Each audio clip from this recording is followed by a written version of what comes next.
예전부터 우리나라 안에서 특히 수도권에 살고 있을 때 항상 자신의 거주를 정할 때 중요하게 여기는 게 많이 있겠지만 사람들이 늘 따지는 게 거기가 역세권인가요? 이렇게 물어봅니다.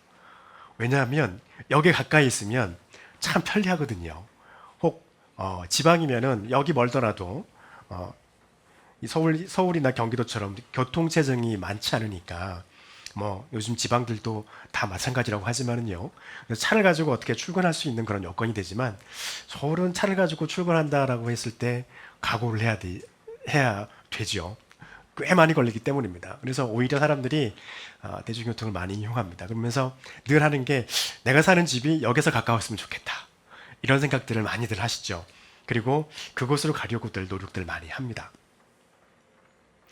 그런데 여러분은 하나님 앞에서 어디쯤 위치하고 계십니까? 저와 여러분이 있는 곳은 하나님 앞에서 어디쯤 될까요? 하나님이 말씀하시면 바로 움직일 수 있는 바로 옆에 우리는 거하고 있을까? 한번 생각해 봤으면 좋겠습니다. 그리고 사람들이 그렇게 왜 역 주변에 있는 집들을 그렇게 구하려고 할까? 자기들에게 뭔가 필요가 있기 때문입니다. 또 한편 이걸 생각하면서 들었던 것이 왜 현대에 들어와서 많은 사람들이 교회에 대해서 매력을 느끼지 못할까? 그런 생각을 하면서 말씀을 보았습니다. 만약 우리 교회가, 현대의 교회들이 어떤 모습이라면 사람들은 여전히 교회에 대해서 흥미를 갖고 매력을 가질까? 설사 그들이 예배에 참여하고 그리스도를 주라 고백하지 않는다 할지라도 교회에 대한 좋은 시각을 가지고 볼 수 있는 세상이 될 수 있을까? 어떻게 하면 교회가 그렇게 될 수 있을까? 생각해 봅니다. 그런데 오늘이 또 성령 강림을 기념하는 기념주일이기도 해요. 오늘 말씀에 보면 말씀 통해서 성령을 통해서 하나님께서는 이 땅에 있는 교회들이 어떠한 모습으로 세상 가운데 서 있기를 원하셨을까? 가장 먼저 생각해 볼 게 하나가 있습니다. 교회가 가리키는 길은 어디에 있나? 상당히 중요하다고 생각이 되어집니다. 오늘 말씀해 보니까요. 형제들아 신령한 것에 대하여는 나는 너희가 알지 못하기를 원하지 아니하노니 라고 말씀을 하고 있습니다. 신령한 것에 대해서 알기를 바란다는 말씀이시죠. 그러면서 2절에 그렇게 말해요. 너희가 이방인이었을 때는 우상이 끄는 대로 이리 갔다 저리 갔다 했다는 거예요. 먼저 뭐가 있냐면요. 교회가 가르치고 품고 있어야 할 길은 신령한 길입니다. 그런데 그 신령한 것이라고 생각하면 우리는 뭔가 좀 비밀스럽고 뭔가 좀 은밀한 것 같고 나는 잘 모르는 것 같은데 저 사람은 왠지 좀 알고 있는 것 같은 그런 어떤 나는 모르는 남들은 잘 모르는 그런 진리, 지식 이런 거 아닐까라고 생각을 해요. 그런데요. 성경은 우리에게 말해요. 누구나 다 알고 있는 비밀의 길이 있다. 이렇게 말씀합니다. 우리는 알아요. 예수 그리스도라는 길입니다. 그 길을 교회가 끊임없이 세상 가운데 비추고 보여주는 모습이어야 한다는 것입니다. 그러면서 성경은 말해요. 소수만 아는 게 아니라 누구든지 성경을 읽을 수 있다면 또 복음을 전하여 들을 수 있는 사람이라면 누구든지 그 길을 발견할 수 있다는 거예요. 그래서 우리는 늘 우리의 입술을 통하여 다른 사람들에게 복음을 전할 때 하는 말이 예수를 믿으시면 천국 갑니다. 라고 말하는 거예요. 왜냐하면 그게 길이니까요. 그런데 이게 저와 여러분은 그 속에 푹 파묻혀서 그냥 푹 잠겨서 사니까 그리스도의 길이 늘 옆에 있으니까 이제 그런가 보다 이럴 수 있지만은요. 2절 말씀 보세요. 이스라엘도 복음을 받아들이지 못할 때가 있었습니다. 알고 있었지만 그 복음이 아닌 다른 것에 마음이 쓰이고 눈길이 가서 그 것들이 원하고 요구하는 것들을 할 때가 있었어요. 그래서 구약 성경의 선지자들이 예언자들이 그렇게 이스라엘 백성들에게 우상 섬기지 말라고 몰렉에게 네 아이 바치지 말라고 이런 말들을 막 하잖아요. 그래서 그렇게 하는 이유는 뭘까요? 현대에는 어떤 게 일까요? 하나님이 아는 다른 신을 향하여서 그들은 기도하고 절하면서 이게 하나님이라고, 나한테는 이게 하나님이라고 자기 합리화, 자기 합당화를 시킵니다. 그런데 성경은 말이에요. 그건 하나님이 아니라고, 우상이라고. 하나님 앞에 올 수 있는 길은 예수 그리스도를 믿고 고백하는 길밖에 없다고 성경은 저와 여러분에게 말합니다. 성경은요, 우왕좌왕하는 길을 가르치지 않습니다. 이 길로 가도 되고 저 길로 가도 되는 게 아니라요, 예수 그리스도라고 하는 길로 오라고 말씀하고 있습니다.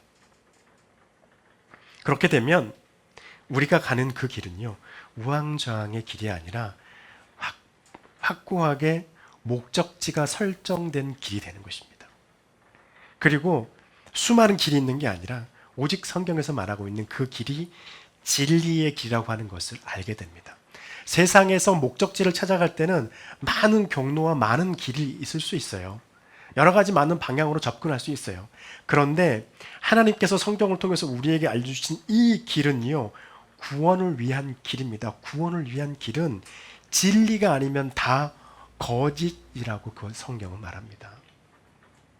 예수 그리스도를 통한 길이 아니면 그 길은 구원이 아니요, 멸망이요, 고통을 받는 길이라는 것입니다.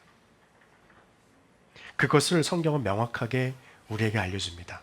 그래서 우리가 가야 할 우리의 믿음의 길, 또 믿음의 길뿐만 아니라 세상 속에서 우리가 예수 그리스도를 믿는 자로서 살아가야 될 우리의 삶의 모습에서의 가치관이 어디로 설정돼야 할지는 명확하게 드러나게 됩니다.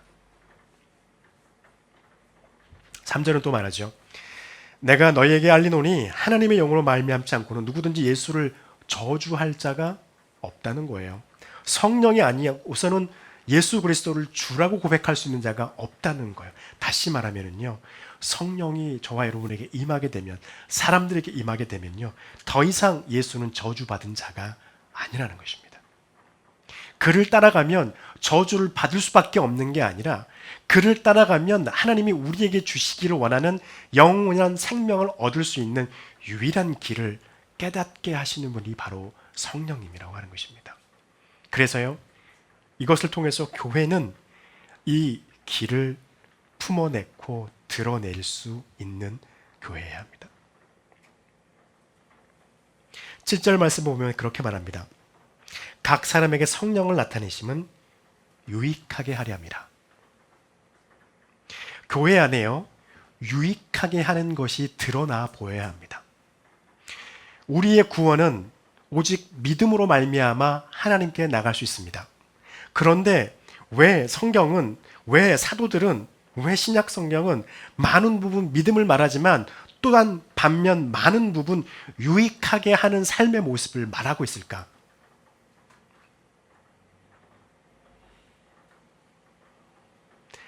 믿음은, 교회는요, 사람들에게 해악을 끼치고 악한 것에 대한 영향력을 미치는 것이 아닙니다. 그건 사탄이 하는 짓이에요. 교회, 하나님을 섬기는 곳은요, 하나님은 사람을 유익하게 하기 위해서 그리스도로 오셨습니다. 마찬가지입니다. 그래서 교회도요, 사람들에게 유익해야 합니다. 그래서 오늘 4절 말씀에 보면 은사는 여러 가지다 말하고, 5절 말씀에 직분도 여러 가지다 말하고, 6절 말씀에 사역은 여러 가지다 이렇게 말합니다. 은사도 직분도 사역도 여러 가지래요. 그런데 이것은 누구를 위해서 하는 것인가요? 은사를 행하고 교회 안에서 직분을 자기가 가지고 있고, 그리고 그 직분을 통하여서 많은 하나님의 일을 위한 사역을 하는 것은요, 하나님을 위해서 하는 것이 아니에요. 우리가 은사와 직분과 사역을 행하지 않는다면 하나님이 무슨 영광을 안 받고 그런 거 절대 아니에요. 이것은 하나님을 향한 영광도 있지만요, 많은 것은 저와 여러분을 위해서 하는 겁니다. 하나님이 성령을 통해서 여러분 각각에게 은사를 주시는 이유는요, 그 은사를 통해서 옆에 있는 사람에게 그리스도라고 하는 길에서 벗어나지 않고 단단히 붙들려 있을 수 있도록 행사하라는 거예요. 직분을 받는 이유는요, 어려움을 당하고 마음에 어려움 사람이 있으면 가서 위로해주고, 기쁨이 있으면 나눠주고, 슬픔이 있으면 덜어주라고 직분을 가지고 있는 거예요. 그 사역을 애써서 행하라고요. 내 몸에 에너지를 써서 때로는 내 육신이 가지고 있는 나의 경제력을 사용을 해서 그 사람과 함께 그것을 나누고 고통을 나누고 기쁨을 나누라고요. 그것이 은사요, 직분이요, 사역입니다.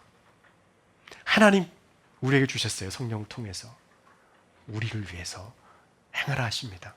여러분, 우리 안에서, 교회 안에서 이런 은사와 직분과 사역이 계급을 정하고 영적인 어떤 그런 더 깊음과 깊지 않음을 나누는 것이 아니라, 그런 어떤 나눔과 구분의 기준이 되는 것이 아니라, 교제하고 섬기고 그리스도께서 제자들의 발을 씻기시면서 그들에게 너희도 나와 같이 서로 씻겨주라 라고 하신 것처럼 하라고 우리에게 주신 성령의 은사들인 것이죠. 그러면 유익하게 된다는 것입니다. 근데 이것이 여간 힘들지 않아요? 쉽진 않습니다. 그런데 이것을 하는 이유는요, 우리가 하나님께서 성령을 통하여서 우리에게 은사와 직분과 사역을 통해서 교회 안에서 그것을 행하고 행사하고 섬기는 곳으로 나가라고 하는 이유는요, 그래야 내 옆에 있는 사람에게 내가 다시 그리스도를 증거할 수 있기 때문이고, 주변에서 우리 집사님 아까 기도하셨지만 그때 기도 너무 마음에 들어요. 너무 잘하신 것 같아요. 그래야지 바깥에 있는 사람들이 야, 교회 가니까 그렇더라. 이것이 교회의 모습이어야 합니다. 다투고 시기하고 싸우고 서로 분쟁하고 하는 모습이 보여지는 게 교회가 가져야 될 모습이 아니라는 것이죠. 싸울 수 있고 분쟁할 수 있습니다. 사람들이 모여 있는 곳이니까. 이 사람들은 완벽하지도 않아요. 그리스도 안에서 구원을 받았다고 하지만 우린요 늘 죄성이 있고 욕심이 있고 질투하고 시기할 수밖에 없어요. 아직은 육신을 벗기 전까지는. 그래서 우리는 기도해야 돼요. 하나님 오셔서 이루어 주십시오. 내가 속해 있는 이 교회에서 하나님이 주신 은사를, 하나님이 내게 주신 그 직분을 가지고 교회 안에서 사역할 수 있게 해주십시오. 기도하셔야 돼요. 우리는 못 이룹니다. 그런데 하나님은 이루시게 하십니다.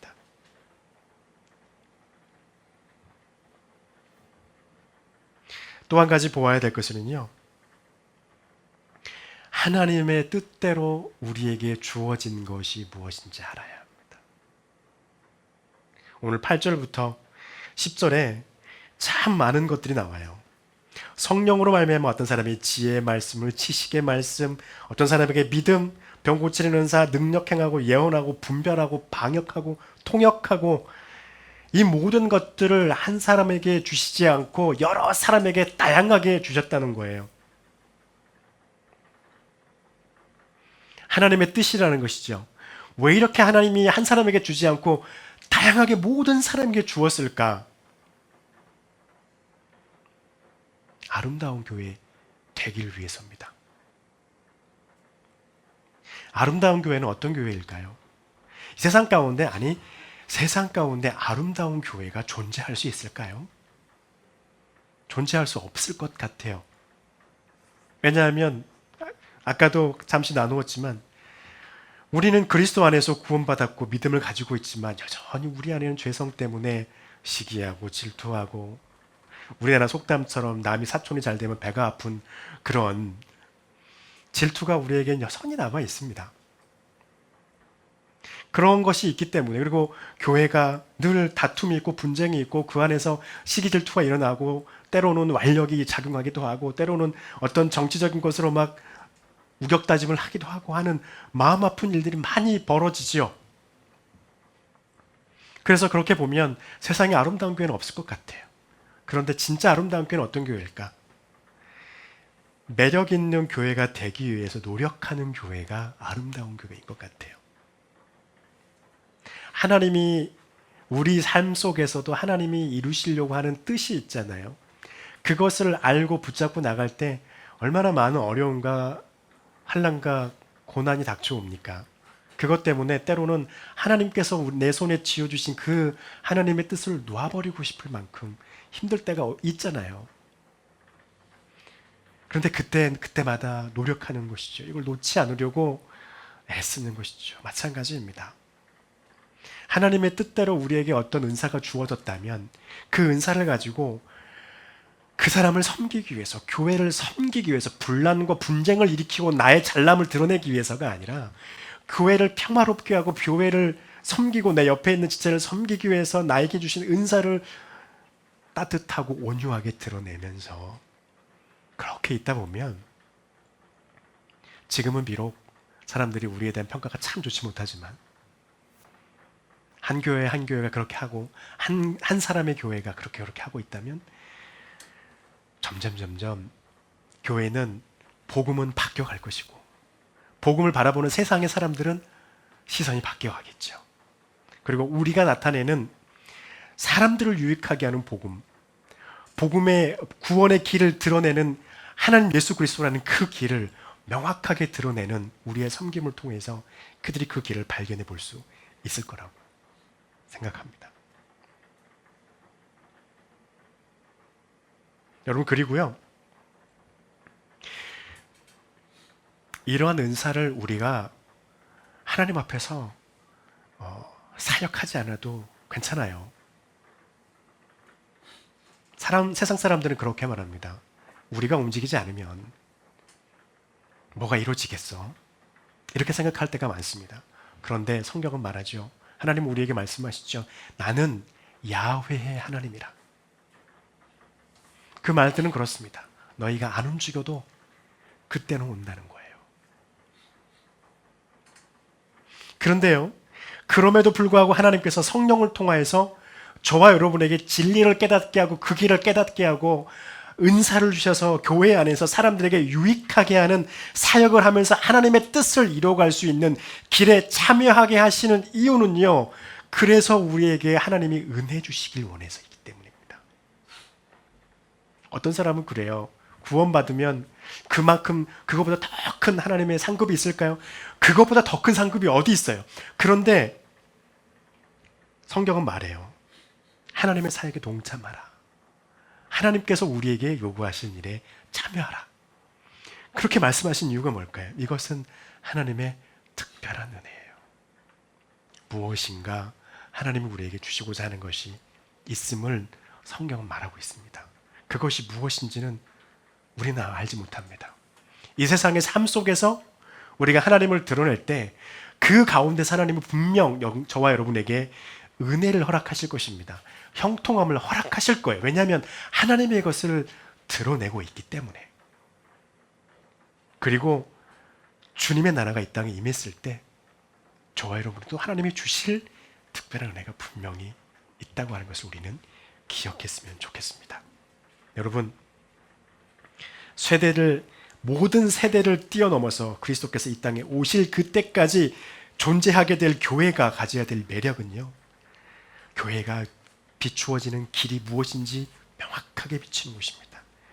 성령 안에서 은사를 통하여서 복음 안에 있는 자들이나 그렇지 않은 자들에게 유익한 하나님의 은사와 직분과 사역을 감당해내는 것입니다. 그러면서 하나님의 뜻을 이루어가는 것입니다. 그러한 믿음의 삶이 저와 여러분의 삶이 되길 원하고 우리 교회가 그것을 이루어가는 교회가 되기를 간절히 축복합니다. 기도하겠습니다.